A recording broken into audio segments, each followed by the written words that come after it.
Good afternoon. This is Christopher Tipper with Hunter Benefits Consulting Group. This is supposed to be our first edition of Tuesday's Topics, but you'll notice it's dropping on Thursday because of Tuesday's weather. So is this Thursday's trauma? Kind of. Kind of. All right. Thursday's treat. Thursday's treat. Yes. A better spin. A better spin on it. Thank you, Catherine. We're, for those of you familiar with our On the Couch Friday afternoon bourbon edition, this is the alcohol and caffeine-free version, Tuesday's Topics. We're going to attempt to be doing these at least once a month on Tuesday. It's supposed to be a more serious take on things. Those of you who know me, that might prove to be a little bit difficult. Apologies in advance. And one of our goals for doing it at least once a month on Tuesday is that Ms. Christina will be writing a white paper which will be posted on the website afterwards. The purpose of this is not to read it verbatim, but to attempt to have some kind of interview or discussion about it, correct? Correct. I didn't even bring it with me. You didn't, I know, you've got with all the, yeah, good for you. I'm winging this. You're winging this.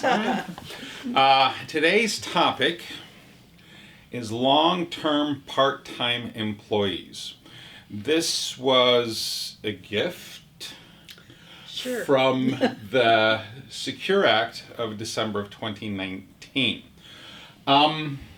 So Christina, let's have a bit of a conversation about your white paper on long-term part-time employees. And so the first question's kind of redundant because I've gone through it, but did the Secure Act of 2019 bring any changes for employees and plan sponsors? Yes, it did. Yes, they did. And Yes. will you help us with some of those? Well, most plan sponsors know that standard eligibility is 12 months with 1,000 hours. Very common. When ERISA was first passed, they had the age requirement of age 25 Right. to enter the plan, and then they reduced that to 21. So current plans are using age 21 and 1,000 hours in a 12-month period. Okay. They may have something less than that, but that's the most they can have. 47-year-old rule, basically. Yeah. Okay. All You right. have a problem with No, that? no, just So now the government, which had in ERISA had thought about seasonal people, okay. decided that they wouldn't do anything with them until the Secure Act came out. Okay. So now we have, if you have long-term, meaning multiple years, of part-time employees, meaning someone who works 500 up to 1,000 hours, you now will have to bring them into the plan as participants. Is it a 1-year requirement, or are there? It's 3 consecutive years. And I think the consecutive is a very key word in that phrase. Very key. So if they work over 500 hours in each of 3 consecutive years, they become eligible to enter the plan. Starting in 1/1/24. so 2021, 2022, 2023. And we start counting this year. Yes. All You right. must count this year. Yes. And the first time these people would be in the plan, these participants would be in the plan, is January 1st of 2024. Yes. And notice there's no age on the long-term part-time employees. Well, heck, Oh, Yeah. So the 15-year-old that works 3 years in the donut shop? Could. But remember, they only come in for deferral purposes. right. No, but it's just. But I've been looking at this thing and never noticed the lack of age. Yes. Because 500 hours is not hard to get in a year. That's 10 hours. No. 10 hours a week. Because 1,000 hours is 20 hours a week, Right. basically. So, It's the consecutive thing, though, that's going to. yeah. Is going to impact people. How does the LTPT affect, if at all, participants who are already in the plan? No impact on the No. participants in the plan. It will not change their eligibility. So if you have a plan that has less than 12 months, 1,000 hour requirement to become a participant, it won't change your plan. It's just that those people were probably already in your plan because of the hours being reduced. Right. Okay. So, and we'll talk about that more a little bit Okay. later, but you know, it does have an impact. And I'm guessing that employers are going to have to do something new starting with this year, and I'm sure they're looking at the payroll companies. What's different starting this year? Well, apparently there are employers in their payroll records, and they don't turn over everybody who is employed by the company to their TPA. So their TPA does not know that they have long-term part-time employees because they've never reported them because they're not ever in the plan. Well, now they're going to become eligible to be in the plan. So that means if you're looking at 3 years before 2024, in 2021, you have to start counting their hours. Right. So- Keeping track of. Yes. At the end of the year, you have to turn over all those hours and those people to your third-party administrator. That would be that's a best practice. It's not It's in the the legislation. easiest I understand. Yes. These aren't on the questions, but it just dawned on me. There's no impact on union employees. No, Correct. So if a plan excludes union employees, they're still excluded. they're still excluded. So it's and then the least. So the union employee, leased employee, and non-resident alien Aliens employee, are that still still statutory. works. All right. Yeah. It's only that. All right. So will a long-term part-time employee who has been employed by the plan sponsor for many years enter the plan immediately? No, Okay. you only begin looking at their service on 1/1/21. Okay.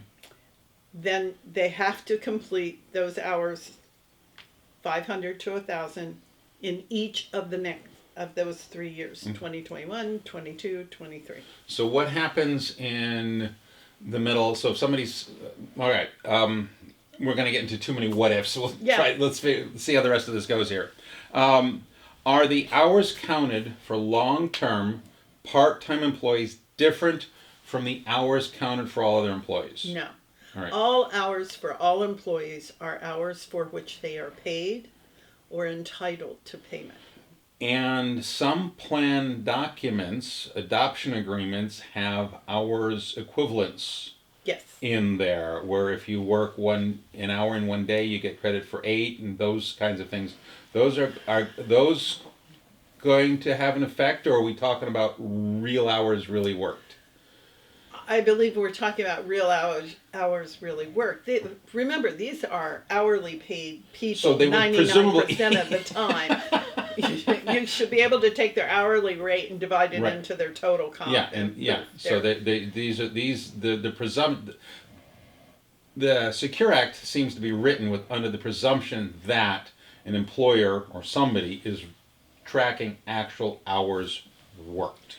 And if they have not provided guidance to us about Surprise. equivalencies yet, Right, they okay. haven't quite caught up. We do have 3 years. Yeah. Yeah. All right. Yeah. Okay. Right. So we've got. They're going to enter the plan January 1st. Right. Ooh.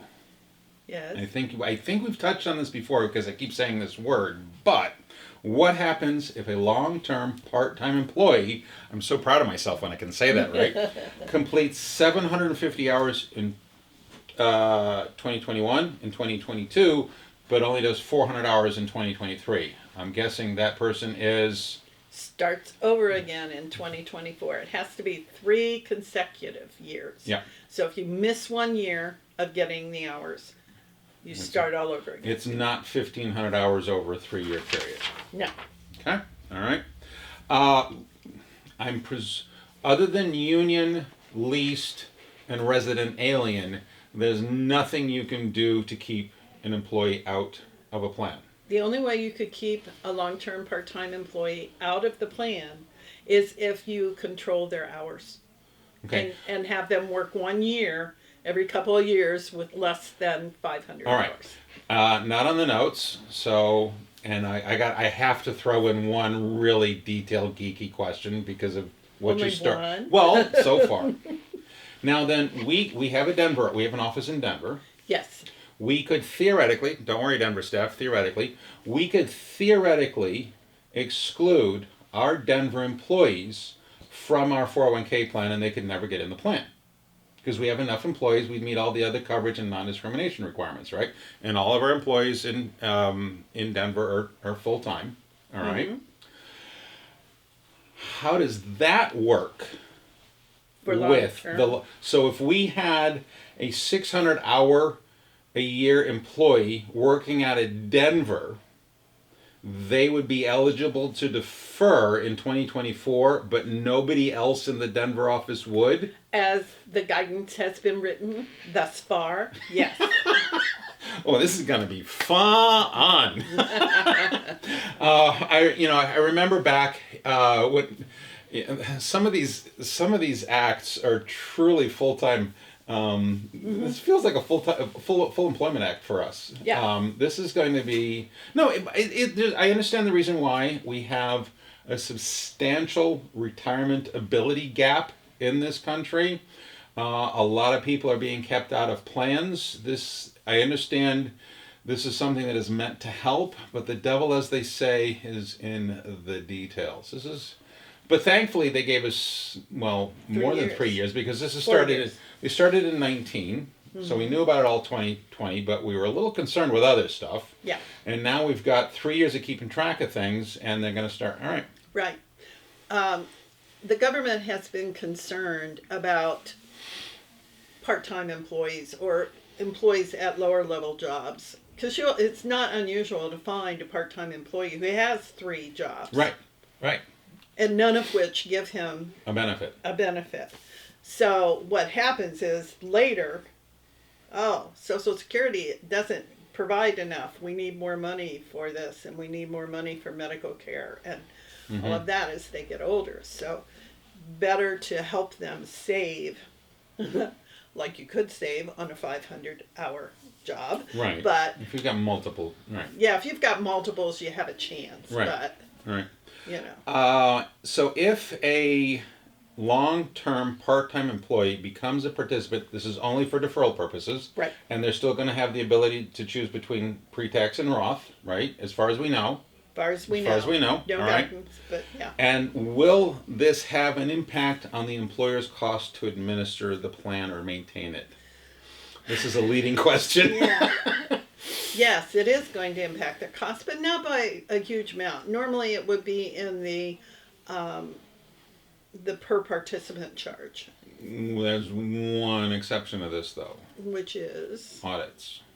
if it throws you over the 120. There's still some of the things I've read. They haven't. I think right now they're leaning towards counting these new employee participants as participants for audit purposes. There's some hope that we're going to be able to. Yeah. Well, right now they count all participants Right, for the with audit or without an account purposes. balance. We're hoping that they amend that to become all participants with an account balance, and Right. if that's over 100, That then would be a big help. it right. would be a big help, because how many of these long-term part-time employees do you think will actually be able to defer? Right, not many. Yeah. Yeah. What about, can an employer give an employer contribution to a long-term part-time employee? Oh, Come on. we love generous employees. Well, no, it's just. We think that they're really great and wonderful, but they are going to create a nightmare for themselves. But aren't you going to maybe have testing issues if you have Yeah. that many more participants? And you might need to Exactly. give safe harbor. They're all going to No, be- they're excluded from safe harbor. Well, you can. Not if you change your eligibility to give them employer contributions. They become just a regular participant and they get included in all testing. I'm so glad I attended this taping. Really? You Oh, create, I thought. you create Oh. a terrible nightmare for yourself. Well, Well, you then can what? exclude them, right?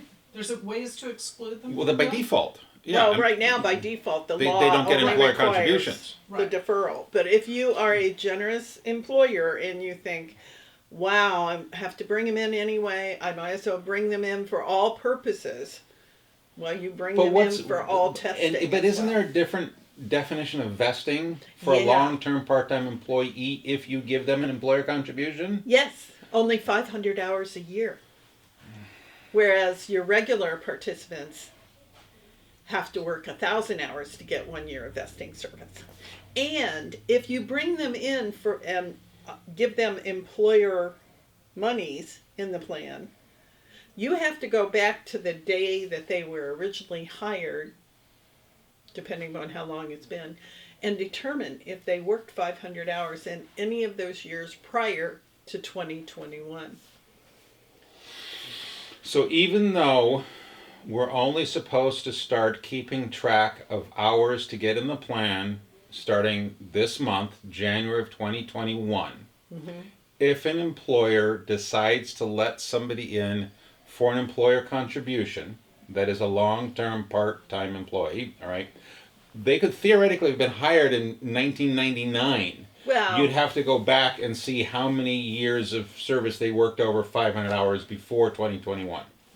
well, let's stop and think about the vesting schedules right now. I mean, yeah, I know it's only 6 years old. I mean, It's but you'd 6 have years. to, but you have to go back until. And look, until you have the 6 100%. years with 500 hours, yeah. All right. Are there any other surprises, tidbits, questions I missed that we need to know about or worry about? Well, we're still waiting for a lot of guidance.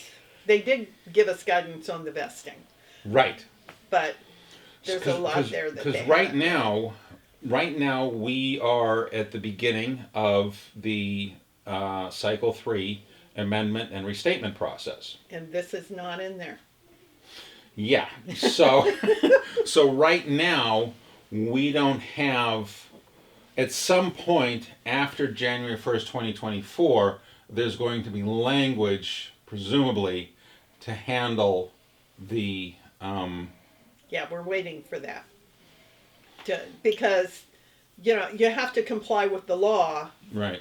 even though they haven't given us language Right. to put in the documents. And my understanding from the bits I've gleaned is that the payroll companies are gearing up to keep track of this separately. I don't know what the record keeping companies are, but I know the compliance software companies, they may not be programming for this today, but they know that they've got to make this part of the packages in a few years. Yes. So, all right. Okay. Christina, Yes. thank you very much. This has been the best white paper reading I've ever been a part of. All right, it's a very low bar, but don't tell anybody. All right. Questions from the audience? No? All right. How did we do? Did we do all right? Sure. I just no. It's just more thinking about access is a beautiful thing, but complexity is a whole nother ball of wax. And I mean, I do think good payroll companies will be able to track yeah. a lot of stuff. Yes. But still, man, if you're doing this all on your own, it just becomes harder and harder. Yep. If you've got the payroll girl, you're in big trouble. Yeah. And we've always asked for our clients to send us information on all their employees. Are we okay, Filippo? 1 minute left. All right. I got to wrap this up because we're running out of room already. Christopher Tipper, Christina Kananen, hunterbenefits.com. Email us at sales@hunterbenefits.com. See you And later. like us.